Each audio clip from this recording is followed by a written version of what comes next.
কতদিন হয় শুনি না তোমার কণ্ঠ, মনে হয় নৈশব্দ আমাকে ডাকে তোমার মায়াবী কণ্ঠস্বরে।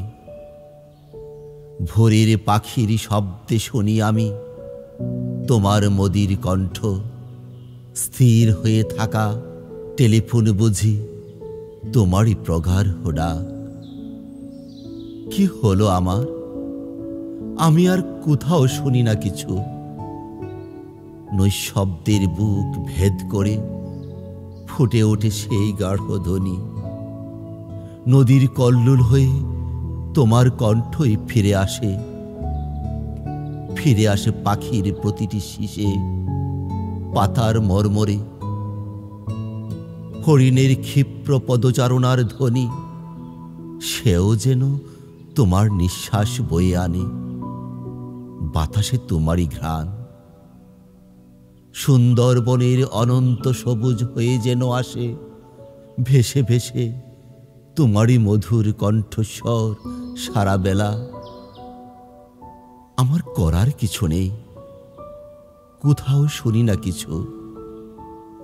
যেখানেই কান পাতি বেজে ওঠে তোমার কিন্নর কণ্ঠ। কে যেন রেখেছে খুলে তোমার সুরেলা গ্রামোফোন। বাজায় এখন বাঁশি কে বলো আমার কানে কানে।